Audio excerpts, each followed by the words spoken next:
সুপ্রিয় শ্রোতা দর্শক মণ্ডলী, আপনারা দেখছেন কেএন টিভি।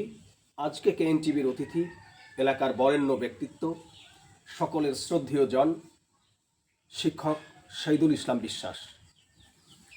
আমরা কথা বলবো বেশ কিছু বিষয় নিয়ে, বিশেষ করে আমাদের গুরুজন, শ্রদ্ধেয় জন শিক্ষক শহীদুল ইসলাম বিশ্বাসের একটি বর্ণাঢ্য রাজনৈতিক জীবন ইতিহাস আছে বিভিন্ন ঐতিহাসিক প্রেক্ষাপট, উত্থান পতন।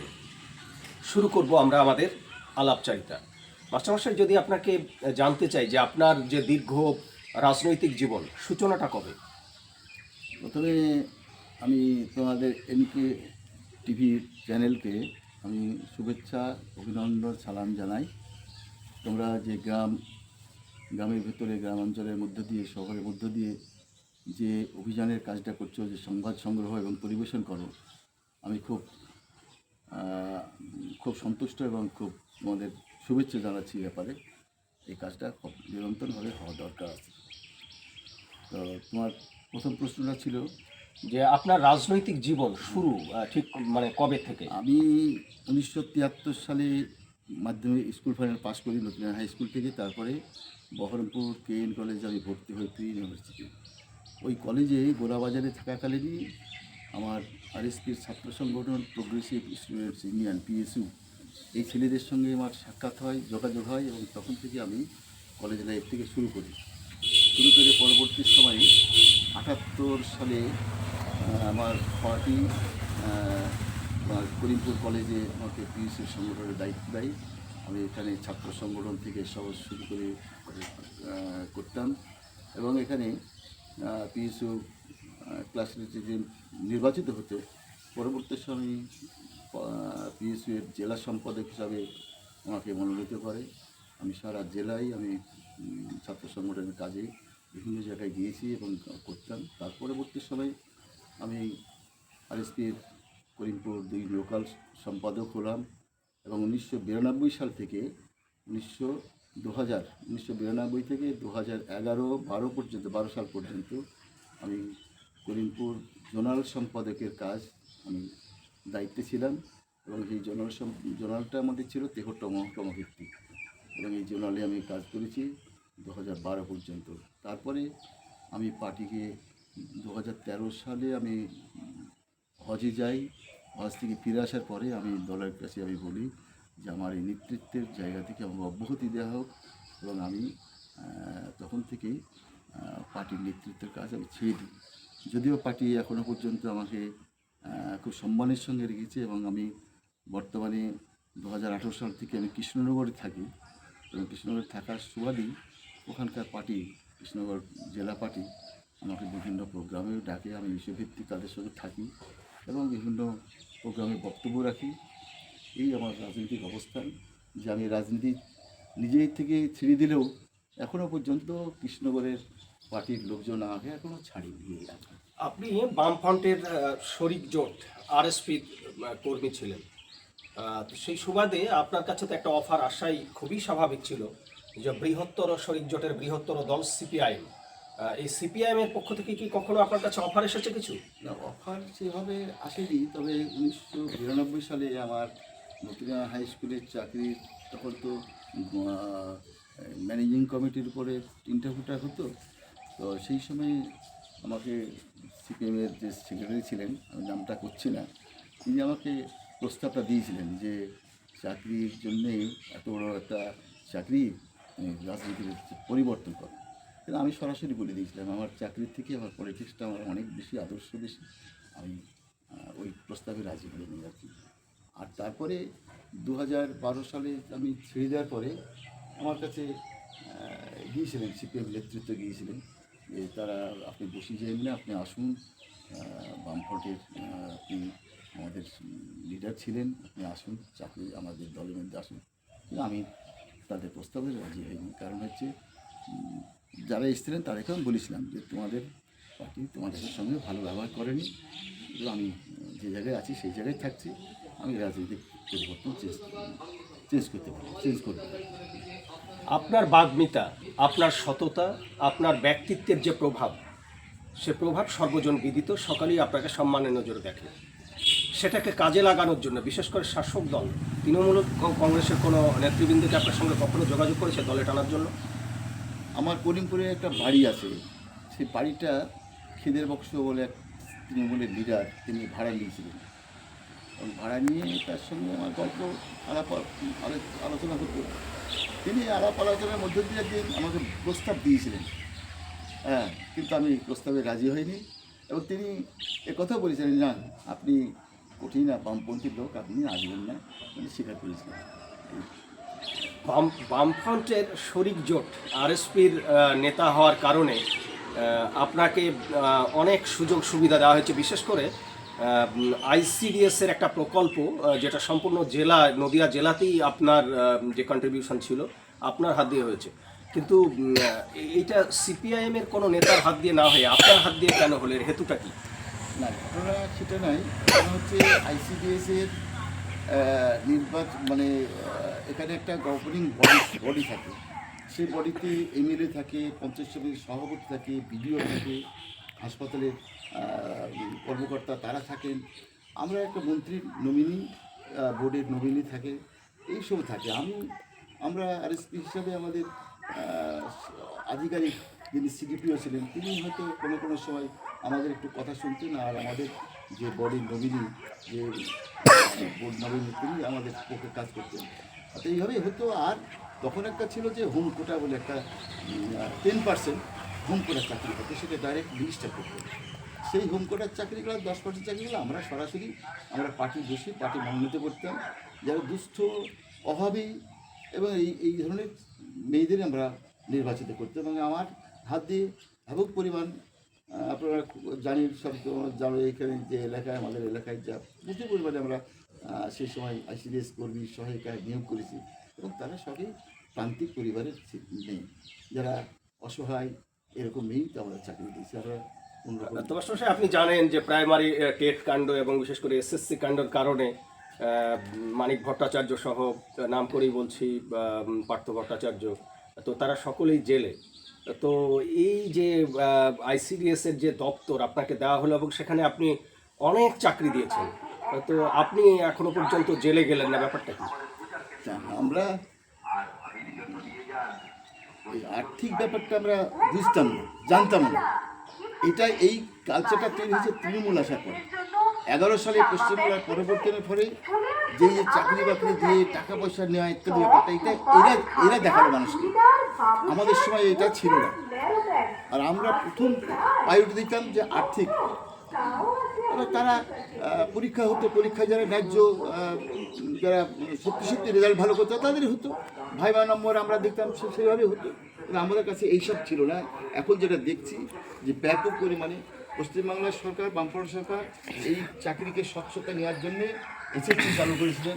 সেই এসএসসিটা সম্পূর্ণভাবে তৃণমূল কংগ্রেস সম্পূর্ণভাবে নষ্ট করে দিল। এসএসসির যে উদ্দেশ্য, সেই উদ্দেশ্য নষ্ট করে দিল।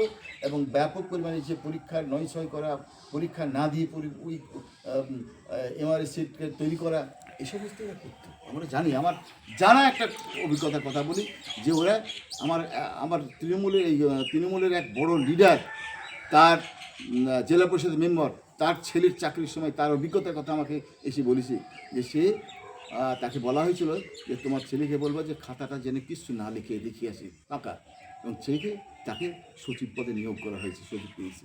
অর্থাৎ এত ব্যাপক দুর্নীতি এখানে। সেই দুর্নীতি সিবিআই তদন্তকারী ধরল পটে, কিন্তু এদের বিচার নেই। এদেরকে এখনও পর্যন্ত দিনের পর দিন আটকে রেখেছে, এবং স্বাভাবিক কিন্তু তারা জামিন পেয়ে যাচ্ছে। এটা বাস্তব সত্য যে সিবিআই যার নিয়ন্ত্রণে আছে, যে কেন্দ্রীয় সরকার, এরা একটা চরম দুর্নীতিবাজ দল এবং সাম্প্রদায়িক দুর্নীতিবাজ দল। মেরুকরণের রাজনীতি করে এরা। এই পশ্চিমবাংলায় তৃণমূল কংগ্রেস একই, এরাও মেরুকরণের রাজনীতি করে এরা টিকে থাকতে চাইছে, এরাও দুর্নীতিবাজ। অতএব এগুলা এই জন্যই এরা জেলে যাচ্ছে। ও জেলে কিন্তু বিচারের মানুষের আইওয়াশ করার জন্য জেলে যাচ্ছে। ওই মানিক ভট্টাচার্য জামিন পেয়ে গেল, আরও সব জামিন পেয়ে যাচ্ছে, পার্থ চ্যাটার্জি জামিন পেয়ে যাবে, জামিন পেয়ে যাবে। সুপ্রিয় দর্শক শ্রোতা, শিক্ষক শহীদুল ইসলাম বিশ্বাস তিনি বলছিলেন তার রাজনৈতিক জীবন, এবং তিনি আইসিডিএসের একটা দপ্তর, বিশেষ করে 10% কোটা আকারে তিনি পেয়েছিলেন, এবং তা ডিস্ট্রিবিউট করেছেন যোগ্যতার ভিত্তিতে নিয়োগ দিয়েছে আইসিডিএস এর কর্মী এবং সহায়িকা। তিনি বলছেন যে কোনো আর্থিক কেলেঙ্কারি তাকে ছুঁতে পারেনি, কোনো আর্থিক দুর্নীতির সঙ্গে তিনি নিজে সম্পৃক্ত হননি। তিনি পুরো বামফ্রন্টকেই অনেকটা দুর্নীতি কেলেঙ্কারি থেকে দূরে রাখতে চেয়েছেন। কেএনটিভির মাধ্যমে এই প্রশ্ন আপনাদের কাছে রাখছি, মতামত সুপ্রিয় দর্শক শ্রোতা আপনারা দেবেন। আমরা যাব পরবর্তী আলোচনায়। ভারতবর্ষ বিশেষ করে বর্তমানে সাম্প্রদায়িক রাজনীতির একটা পীঠস্থান হয়ে উঠেছে। কেন্দ্র মেরুকরণে রাজনীতি করছে, পাল্টা রাজ্য মেরুকরণে রাজনীতি করছে। কেউ বলছে সমালোচনাকারীরা যে কেউ হিন্দু তোষণকারী তো কেউ মুসলিম তোষণকারী। আসলে বিষয়টা কি শুনবো আমরা মাস্টারমশাইয়ের কাছ থেকে।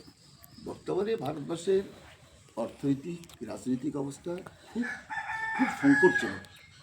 দেশে যখন অর্থনৈতিক সংকট দেখা দেয়, সেই অর্থনৈতিক সংকট থেকে রাজনৈতিক সংকট আসে এবং সেই সংকটকে দূরীভূত করবার জন্যে, মানুষের আয়স করবার জন্যে শাসক শ্রেণী তারা এই স্বৈরতন্ত্রের রূপ গ্রহণ করে, কোনো সময় সাম্প্রদায়িক রূপ গ্রহণ করে।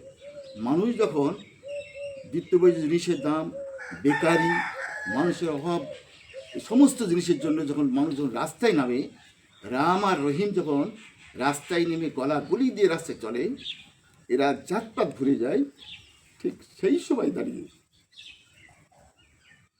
শাসক শ্রেণী। সুপ্রিয় দর্শক শ্রোতা আপনারা দেখছেন দেশের বর্তমান পরিস্থিতি বর্ণনা করতে গিয়ে তিনি আবেগ আপ্লুত হয়ে গেছেন, অশ্রুসিক্ত হয়ে গিয়েছেন। এটা হওয়াই স্বাভাবিক। আপনারা শুনুন পরবর্তী অংশ। শাসক শ্রেণী আমাদের মধ্যে এই সাম্প্রদায়িক দাঙ্গাগুলো লাগিয়ে দেওয়ার চেষ্টা করে এবং মানুষের মধ্যে যে লড়াই আন্দোলন, সেই লড়াই আন্দোলন যার বিরুদ্ধে হওয়ার কথা, শাসকের বিরুদ্ধে হওয়ার কথা, সেটা ভুলিয়ে আজকে মানুষকে এই জায়গায় নিয়ে যায়। আজকে সব থেকে আশ্চর্যের বিষয়, 2014 সালের পর থেকে ভারতবর্ষে এই সাম্প্রদায়িক যে রাজনীতি, সেই রাজনীতি প্রকট হয়েছে, প্রকট, যেটা আমরা দেখিনি। নরেন্দ্র মোদী বলছে যে হিন্দু খতরে মে। 2014 সালের আগে এই স্লোগান আমরা দেখিনি, হিন্দু খতরে মে। আজকে হিন্দু খতরে মে এরা প্রচার করছে কি পশ্চিমবাংলায়। এরা আমি দেখতে পাচ্ছি যে জায়গায় মুসলিম মেজরিটি, সেই জায়গায় ওরা চক্রান্ত করে একটা কাজ করার চেষ্টা করছে। বেলডাঙ্গায় দু একজন লোক বেলডাঙ্গায় গিয়ে এক চক্রান্ত করে কাজ করলো এবং সেখানে হিন্দুদের উপর আক্রমণ হোক, ওরা একটা প্রমাণ করতে চাইবে যে হিন্দুর খতরে মে। এটাই সারা আমরা কিন্তু আমাদের রাজনৈতিক মূল্যায়ন দিয়ে বিচার করি যে হ্যাঁ 85% হিন্দু, 15% মুসলিম, তো হিন্দু খতরে থাকবে কেন? 85% হিন্দুকে কি মুসলিমরা শেষ করে দেবে? পারে না। এই কারণেই ওরা বলছে, আমরা রাজনৈতিক বিশ্লেষকরা এই কথা বলছেন যে সত্যি ভারতবর্ষের বৃহৎ অংশের মানুষ আজ খতরে মে। কেন খতরে মে? 70 টাকার পেট্রোল আজকে 100 টাকায়, 700 টাকার গ্যাস আজকে 950 টাকা। সমস্ত জিনিস ওরা যে প্রতিশ্রুতি দিচ্ছে, 14 সালে দিয়েছিল 2 কোটি করে আমরা চাকরি দেব, আজকে কালাধন আবিষ্কার করে নিয়ে 15 লাখ টাকা সব অ্যাকাউন্টে পড়ব, আজকে 2024 সালে পর্যন্ত সমস্ত কাঁচা বাড়িকে আমরা পাকা বাড়ি করে দেবো। এইরকম মুহুর্ব মিথ্যে কথা। কৃষকের ফসলের ন্যায্য দাম দেব, কৃষকের আমরা তাদের অবস্থা, সেই অবস্থার উন্নতি ঘটাবো, একটাও পারেনি। আপনাকে যদি এক্স্যাক্টলি জানতে চাই যে হুমায়ুন কবিরের বাবরি মসজিদের আদলে মুর্শিদাবাদে মসজিদ নির্মাণ এবং আরএসএস এর নেতার রাম মন্দির নির্মাণ মুর্শিদাবাদে, কি বলবেন এই বিষয়ে? এরা তো এইটাই চাই। হুমায়ুন কবিরের সঙ্গে শুভেন্দু অধিকারী, তারপরে কেন্দ্রের আছে, রাজ্যের আমাদের কী বলে মমতা ব্যানার্জি আছে। আমি দুটো বিশ্লেষণ করি, একটা যে শাসকের একটা কাজ আর আমি ব্যক্তিগত মানুষের একটা কাজ। আপনি যে ব্যক্তিগত মানুষ, সেই মানুষের একটা কাজ। শাসকের কাজ কি? শাসকের কাজে দেশটা সুষ্ঠুভাবে শাসন করা, দেশের শান্তি শৃঙ্খলা বজায় রাখা, জিনিসপত্রের দাম নিয়ন্ত্রণে নিয়ে আসা, মানুষের ক্রয় ক্ষমতা নিয়ে আসা, বেকারি দূরত্ব করা, সমস্ত কিছু এইগুলো হচ্ছে শাসকের কাজ। আর মানুষের কাজ কি? আমি আমার ধর্মটা কীভাবে পালন করব সেটা আমার ব্যক্তিগত ব্যাপার, আমার পোশাকটা কী হবে সেটা ব্যক্তিগত ব্যাপার, আমার খাবারটা কী আমি খাবো সেটা আমার ব্যক্তিগত ব্যাপার। শাসক আর এই যে কাজটা, সেই কাজটা শাসক তার যে কর্তব্য সেই কাজটা করে না করিবে আমার ব্যক্তি জীবনের যে কাজটা, সেই কাজটা শাসক দায়িত্ব নিয়েছে। অর্থাৎ মানুষ কি ধর্ম পালন করবে সে শাসক ঠিক করে দেবে, মানুষ কি খাবে সেটা শাসক ঠিক করে দিয়েছে। অর্থাৎ এই জায়গাটার জন্যই গণ্ডগোলটা শুরু হয়েছে। শাসক তার কর্তব্য অবহেলা করছে না করে মানুষের ব্যক্তিগত জীবন নিয়ে তার টানাবানি করছে। এই জন্যেই ওই যে পুরীর জগন্নাথ মন্দিরের মতন এখানে দীঘায় জগন্নাথ মন্দির তৈরি হচ্ছে কেন? রাষ্ট্রীয় উদ্যোগে, রাষ্ট্রের খরচে কেন একটা ধর্মীয় প্রতিষ্ঠান তৈরি হবে? মুসলিমদের মসজিদ তো ধর্মীয় রাষ্ট্রীয় টাকায় তৈরি হয় না, এরা ব্যক্তিগত হিন্দুরা পারবে না, হিন্দুরা করবে। আর তেমনি হবে ভারতবর্ষে আজকে, আমি সেদিন বলছিলাম কৃষ্ণনগর একটা মিটিংয়ে যে আমার ধর্মপ্রাণ হিন্দু ভাইরা দেবতা খোঁজার জন্যে মন্দিরে যেত আগে। এই বিজেপি নরেন্দ্র মোদী আসার পরে এই হিন্দুদেরকে বলছে মন্দিরে তোমার দেবতা নাই, মসজিদের নিচে দেবতা আছে, ওইখানে খোঁড়ো দেবতা পাবা। একটা উন্মাদনা তৈরি করছে কি। আর 1991 সালে যে ভারতবর্ষের যে আইন, ধর্মীয় মানে ইগুলা মন্দির মসজিদ রক্ষা করার যে আইন, সেই আইনকে বিধান করে দেখে হাইকোর্টের বিচারপতিরা তার কী উদ্দেশ্যে বলছে যে হ্যাঁ খোঁড়ো ওখানে, হ্যাঁ খোঁড়ো ওখানে। কেন করবে? আর বিচারপতিরও যে একটা অংশ, বিচারপতিদের একটা অংশ, তারাও আজকে সাম্প্রদায়িকতার বিজেপির সঙ্গে লিপ্ত হয়ে গেছে, আরএসএসের সঙ্গে লিপ্ত হয়েছে, যার ফলে সারা ভারতবর্ষে একটা শাসক উন্মাদনা তৈরি করছে।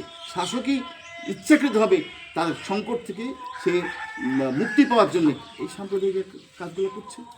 দেশের প্রধানমন্ত্রী যখন বলে যে পোশাক দেখে জাত নির্ণয় করে, তা আপনি কি বলবেন? আপনি তো একজন লেবাসধারী মুসলিম, তো এই লেবাস নিয়ে, পোশাক নিয়ে কি কখনো আপনি কটাক্ষের শিকার হয়েছেন? না, আমি সে কথা অভিজ্ঞতার কথা আছে আমার। আমি কৃষ্ণনগরে 28 সাল থেকে কন্টিনিউ থেকে, তখন আমি যখন লেবাস ছিল না তখন রাজনৈতিক কারণে থাকতাম, ছাত্র সংগঠনের জেলা সম্পাদক হিসাবে কৃষ্ণনগর থাকতে হতো, সারা জেলাটা দেখতাম। কিন্তু এই 28 সাল থেকে আমার ছেলে ব্যাংক অফ বরোদার ম্যানেজার হিসেবে কৃষ্ণনগরে পোস্টিং হলো এবং সেখানে আমরা আমাদের নিজস্ব ফ্ল্যাটে থাকতাম। এই ফ্ল্যাটে থাকাকালে আমি এগুলো একটু শুনতে হয়, কিছু মানুষ তো উৎকট বলে তো আমাদের। আমি যখন এই পোশাকটা যখন পরি, আমি একটা উদাহরণ দিয়ে বলি, ওখানে একটা ওই জজ কোর্টের সামনে একটা বসাক হার্ডওয়্যার আছে, সেখানে আবার নতুন ফ্ল্যাটটা কেনার জন্য ডেকোরেট করে কিছু মালপত্র কিনতে গিয়েছিলাম। তো বসাক নিজে ওই বড় স্লিপগুলো দেখে না, ছোটোখাটো মালগুলো ছেড়ে দেখে। তো আমাকে দেখেই বসাক ভাবলেন যে কীরকম ভাবলেন কি জানি, উনি বলেন এই ওই চাচা এসছে একটু দেখতো। ও ছেলের কাছে আমাকে স্লিপটা নিয়ে যেতে বলে, নিয়ে গেলাম। ছেলে স্লিপটা দেখার পরে বলে বাবার কাছে নিয়ে গেলাম। তো বাবার কাছে নিয়ে গেলাম, বাবার স্লিপটা দেখে আমার দিকে তাকালেন, তাকে বলেন কী করেন আপনি? তাহলে আমি আগে হাই স্কুলে চাকরি করতাম, এখন রিটায়ার করেছি। তো থাকেন কোথায়? বলে এখানে থাকতাম ভাড়া নিয়ে, এখানে একটু কলেজ স্ট্রিটে একটু ফ্ল্যাট কিনেছি, এখানে যাচ্ছি। আর আমার ছেলে ব্যাংক অফ বরোদার চাকরি করে, বৌমা এসছে স্কুল টিচার। তখন তিনি বলছেন যে এত কর্মচারীকে বলছে এই অনেকে চেয়ার দেন। অর্থাৎ এটা কি এইগুলাই কি? এছাড়া আরও উদাহরণ আছে। আমি একটা জায়গায় জমি কিনতে গেলাম, যে বুকিম্যান সে আমাকে দেখালো ওই হাই স্কুলের পাশে প্রাইমারি স্কুল আছে, তার পাশে একটা বাড়ি দিয়ে বললো যে বাড়িটা 80 লাখ টাকা বাড়িটা নিয়ে, আর বাড়িটা ভেঙে নিলে 55 লাখ টাকা। আমি রাজি হলাম। 3 দিন বাদ দিয়ে বললো যে বাড়িটা আমার সঙ্গে আপনি দিচ্ছে না, যে মুসলমানদের বাড়ি বিক্রি করে। এরকম কিছু বিক্ষিপ্ত জিনিস আসে তো, মিনিমাম কিছু লোকজন আছে এরা বলে। তাছাড়া আমাকে কৃষ্ণনগরে ব্যাপক পরিমাণ লোক আবার সম্মান করে, এবং বুদ্ধিজীবী যারা হিন্দু কমিউনিটি হলেও যারা বুদ্ধিজীবী, যারা সংস্কৃতি প্রেমিক, যারা সেকুলার মনের যারা মানুষ, তাদের সঙ্গে আমার মেলামেশা আছে, তারা আমাকে ভালোবাসে। আমিও বিভিন্ন অনুষ্ঠানে যাই, বলি আমার সমস্যার কথা বলি। আমি আওয়াজ বলে একটা সংগঠন, পিএসও বলে একটা সংগঠন, সেই সংগঠনের সঙ্গে আমি যুক্ত আছি। অন্যান্য সংগঠনের সঙ্গে ওরা আমাকে ডাকে, আমি যাই। সংখ্যালঘু মুসলিম সম্প্রদায়ের জনগোষ্ঠী শিক্ষা, দীক্ষা, অর্থ, স্বাস্থ্য সব কিছুতেই পিছিয়ে আছে। এটা আমার কথা নয়, এটা রাজেন্দ্র সাচারের কথা। তিনি তার সাচার কমিটির যে রিপোর্ট প্রকাশ হয়েছিল, সেই রিপোর্টে স্পষ্টভাবে সেটা প্রতীয়মান হয়েছে, উঠে এসেছে। তো যদিও আমি মুসলমানদেরকে ভারতবর্ষের ক্ষেত্রে, পশ্চিমবঙ্গের ক্ষেত্রে সংখ্যালঘু বলতে চাই না, কেএনটিভির সুপ্রিয় শ্রোতা দর্শক মণ্ডলী, শিক্ষক শহীদুল ইসলাম বিশ্বাস এই মুসলমানদের ক্ষেত্রে পিছিয়ে পড়া জনগোষ্ঠী, এই মুসলমানদের ক্ষেত্রে কী দাওয়াই দেন, কি বলবেন আপনারা শুনুন। আমি হজে গিয়েছিলাম 13 সালে, গিয়ে একটা বাংলা কোরআন তর্জমা কোরআন আমি দেখলাম, ডক্টর মুজিবুর রহমানের, বাংলাদেশের বাড়ি ভদ্রলোকে, তার দেখলাম, দেখে আমি বইটা ওখান থেকে কালেক্ট করে আমি দিয়েছি, পড়ি, বইটা পড়ি। তো কোরআনের প্রথম আয়াতে নাজিল হয়েছিল হযরত মুহাম্মদ সাল্লাল্লাহু আলাইহি ওয়াসাল্লামের প্রতি, এই ইকরা বিসমি রাব্বিকাল্লাযী, ইকরা পড়ো। নামাজ পড়তে বলেনি আগে, রোজা নাই, হজ নাই, জাকাত নাই, প্রথম কথা হচ্ছে ইসলামের ইকরা। আমি এই বিভিন্ন জলসায় আমাকে অনেক সময় আমাকে সভাপতি হিসাবে আমাকে নিয়ে যায়, সভাপতির আসনে বসান। আমি যখন এই জালসার দিকে তাকিয়ে দেখি সামনে জনতা, তা আমার খুব আফসোস লাগে। যে কাজটা আমার ধর্মগ্রন্থে প্রথম বলল করতে, সেইটাই আমরা করিনি। সামনে অশিক্ষিত লোক সব বসে থাকে বেশিরভাগই, এবং মুসলমানদের বেশিরভাগই আজকে অশিক্ষিত মানুষ। আর সেই অশিক্ষিত মানুষকে আজকে তুলতে হলে শিক্ষার ব্যাপক প্রয়োজন আছে। ধর্মগ্রন্থ ইসলাম মানে কোরআনকে জানতে হলে বহুমুখী শিক্ষা যদি অর্জন না করা যায়, এই কোরআনকে ভালোভাবে জানা যাবে না। বিজ্ঞান জানতে হবে, বহু আয়াত আছে বিজ্ঞানের, যে আয়াত বিজ্ঞানকে আজকে টনক নড়ি দিয়েছে। দেখি যে একটা আলাক, সূরা আলাক বলে একটা সূরা আছে, তার 2 নম্বর আয়াত আছে খালাকাল ইনসানা মিন আলাক, অর্থাৎ মানুষের সৃষ্টির প্রথম হচ্ছে ভ্রূণটা একটা জোঁকের মতন, সূক্ষ্ম জোঁকের মতো, রক্তার জোঁকের মতন মাতৃগর্ভে লেগে থাকে। তো আরবিনরা গিয়েছিলেন কানাডায়, কিথ মুর, যিনি বিখ্যাত ভ্রূণবিদ, তার কাছে গিয়েছিলেন। উনি বললেন যে আমি এই আয়াতটা নিয়ে আপনারা যিনি এসেছিলেন আমাকে সময় দিন। উনি তারপরে বললেন যে হ্যাঁ, এটা একেবারেই মিলে গেছে। পর্যবেক্ষণ করে দেখলেন মাতৃগর্ভে ওই সূক্ষ্ম চোখের মতন একটা রক্তপিণ্ড, প্রথম ভ্রূণের এটা রূপ, সেটা দেখতে পেলেন। তিনি বলেছিলেন যে আমি যদি ভ্রূণবিদ্যা সম্বন্ধে ভালো না জানতাম, তাহলে আপনারা যে আয়াতটা দিয়ে গেলে এটা ব্যাখ্যা আমি দিতে পারতাম না। অর্থাৎ কি, আমাদের পড়তে হবে, জানতে হবে, বিজ্ঞানকে জানতে হবে। না জানলে আমরা কোরআনকে কিন্তু ভালোভাবে জানতে পারবো না। এই জন্যই মুসলিমদের, আমি বলি মুসলিমদের ভালোভাবে শিক্ষা অর্জন করতে হবে। স্কুল কলেজ আজকে সব জায়গায় যেতে হবে। আজকে আমি ওই আলামিন মিশন আছে, মিশন আমাকে অনেক আগে আমাকে ওই কয়েকটা সেমিনারে নিয়ে গিয়েছিলেন। তারপরে আমার ছেলে বারাসাতে আল হিলাল মিশনে পড়তো, তারা আমাকে প্রতিবারই সেমিনারে গিয়ে আমাকে বক্তব্য রাখার সুযোগ দিয়েছিল। আমি সেখানে বলতাম যে 71 সালের আগে পর্যন্ত ভারতবর্ষের পশ্চিমবাংলা মুসলিমরা এখানে থাকবো না, বাংলাদেশে চলে যাবো, পাকিস্তান, পূর্ব পাকিস্তান যাবো, একটা ভারত ছিল। কিন্তু 71 সালের পরে কিন্তু এরা মানসিকভাবে ঠিক করলো যে ভারতবর্ষই আমার দেশ, এখানে আমাকে থাকতে হবে। এবং তারপরেই এরা ওই যে 2 নৌকায় পা দেওয়ার ফলে এরা শিক্ষা দীক্ষায় অত বেশি অগ্রসর হতে পারেনি। আর এখানকার শিক্ষিত মুসলমানরা সব চলে গেছিল ওই পারে, যার ফলে আমরা যারা পড়েছিলাম, আমরা 71 সালের পরে এখানে ওই রামকৃষ্ণ মিশনের মতন আলামিন মিশন তৈরি হলো, এবং তারা দেখিয়ে দিল মুসলমানদের যে পড়ো এবং উন্নত হও, জীবন তৈরি করো। ব্যাপক পরিমাণ ডাক্তার, আজকে হসপিটালে গেলে ব্যাপক পরিমাণ ডাক্তার পাওয়া যায়। এখন IAS IPS সব তৈরি হচ্ছে এখন পশ্চিমবাংলায় মানুষদের, আরও ব্যাপক হারে করতে হবে। তা আপনার কাছে যদি এক্স্যাক্টলি একটা প্রশ্ন করি, খুবই সংক্ষেপে একটু বলার জন্য রিকোয়েস্ট করছি, যে মুসলমানদের এই শিক্ষায় পিছিয়ে থাকা অর্থনৈতিক কারণে নাকি সামাজিক সামাজিক সচেতনতার কারণে, কোনটা? আমি যদি একটা কথা বলি, আমি লুতিডাঙ্গাতে একটা বলছিলাম এক জায়গায় যে অবস্থাশালী একজন মুসলিম ছেলে, তার বাড়িতে শিক্ষার কালচার খুব একটা নাই। তাই আমি শিক্ষার কথা বলছিলাম, তো বলছে যে আমাকে দিয়ে বলছে যে আপনি চাকরি বাকরি করতেন, আপনার ছেলেকে ইঞ্জিনিয়ার পড়েছেন, আপনার ছেলে গিয়েছে, সে ঠিক আছে, আমরা কী করবো? তো ওকে উদাহরণ দিয়ে বলছিলাম যে লক্ষ্মীপুরের একজন ডাক্তার হয়েছে, শুভরাজপুরের একজন ডাক্তার হয়েছে, এদের ফ্যামিলি কিন্তু অর্থনীতি একদম পিছিয়ে পড়া, একদম পিছিয়ে 20% একদম, কিন্তু তারা আজকে সেই জায়গায় পৌঁছতে পারলো। অর্থাৎ আমাদের অর্থটা বড় কথা নয়, আমাদের তৈরি হতে হবে, মানসিকভাবে তৈরি হতে হবে, এবং মানসিকভাবে তৈরি হলেই আমরা পারবো শিক্ষা অর্জন করতে। এবং শিক্ষিত হলে আপনি যদি প্রতি পদে থাকেন, আজকে মানুষ কিন্তু মুসলমান যে আমরা যে সংখ্যালঘু করি, যেমন এই ফিরাদ হাকিম সেদিন একটা কথা বলেছিলেন বসে, যে এনি টিভি প্রচারে উল্টো প্রচার করছে, কিন্তু ওটা খারাপ বলেননি, যে আজকে আমরা সংখ্যালঘু, অশিক্ষার জন্য সংখ্যালঘু, আজকে আমরা বিচার চাইছি, কেন বিচারকের আসনে আমরা বুঝতে পারিনি, সেই জায়গায় যেতে হবে, আমাদের যেতে হবে, ডিএমএসবি এই চেয়ারগুলো আমার দখল করতে হবে। এগুলো বলা তো অন্যায় কিছু নাই, একটা সংখ্যালঘু সম্প্রদায়কে শিক্ষিত করার কথা বলা তো অন্যায় নাই।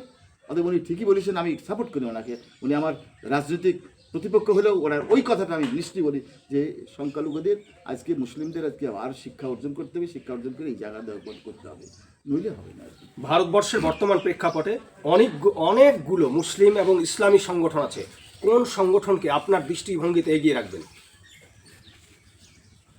আমি একটা কোরআনের একটা আয়াত আমি পেয়েছি, ওয়াতাসিমু বিহাবলিল্লাহি জামিয়া ওয়ালা তাফাররাকু, তোমরা এই ধর্মটাকে শক্ত করে আঁকড়ে ধরো, পৃথক হয়ে যাবে, বিভক্ত হয়ে যাবে। আরও আছে সূরা আনামের 159, এখানে এই লেখাই আছে, সূরা 13 নম্বর আয়াতে লেখা আছে, সূরা রুমের 32 নম্বর একই লেখা আছে, যে এই বিভক্ত হতে নিষেধ করেছে। কিন্তু আমরা বহুধা বিভক্ত হয়ে গেছি।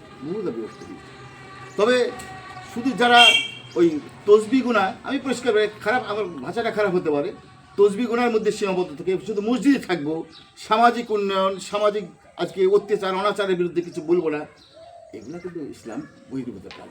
ইসলাম কিন্তু এটা মানে না, ইসলাম কিন্তু জেহাদি পার্টি। ইসলাম অন্যায়, জেহাদ মানিকে আমার বন্ধু জিজ্ঞেস করলে, হিন্দু বন্ধু, জেহাদ মানিকে জিজ্ঞেস করলে একটা অনুষ্ঠানের মধ্যে, মানে আমাকে হেয় করার জন্যে, আমি বলি জেহাদ মানিতে অন্যায়ের বিরুদ্ধে রুখে দাঁড়ানো, অন্যায়ের প্রতিবাদ করার নামই জেহাদ। আমি খুব শান্তভাবে বলেছিলাম।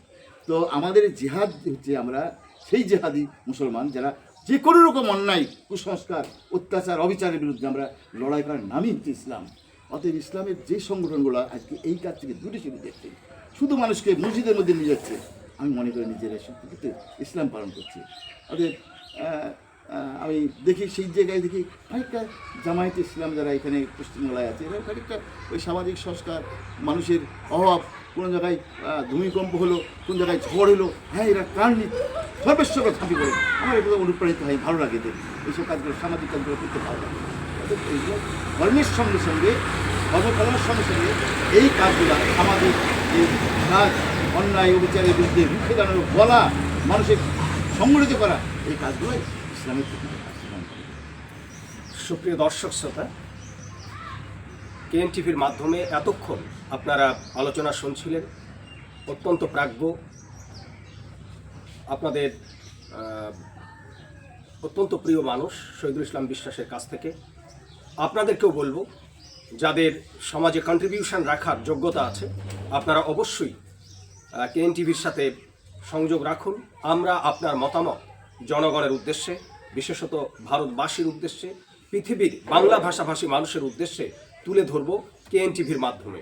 প্রতিনিয়তই কেএনটিভি এ ধরনের সৃজনশীল কাজ চালিয়ে যাবে। সেই সাথে আপনারা আপনাদের কন্ট্রিবিউশন কেএনটিভির মাধ্যমে তুলে ধরুন। কেএনটিভি মূলত মজলুম, নিপীড়িত, নিগৃহীত, নির্যাতিত মানুষের পাশে সর্বক্ষণ। কেএনটিভি মানুষের হৃদয়ের কথাগুলো তুলে ধরবে প্রতিনিয়ত। আপনারা অবশ্যই এই ভিডিওটি শেয়ার করে অন্যকে দেখার সুযোগ করে দেবেন, সেই সাথে কেএনটিভিকে আগে বাড়তে সহায়তা করবেন, সেই প্রত্যাশা রেখে আগামী কোনো পর্বে আবার আপনাদের সাথে দেখা হবে, সেই প্রত্যাশাই। আল্লাহ হাফেজ। তোমাদের সকলকে শুভেচ্ছা, সালাম রইল। তোমাদের কেএনটিভির আমি আরও ভালো হোক, ভালোভাবে কাজ করতে পারো, এই আমি দোয়া করছি সবাইকে।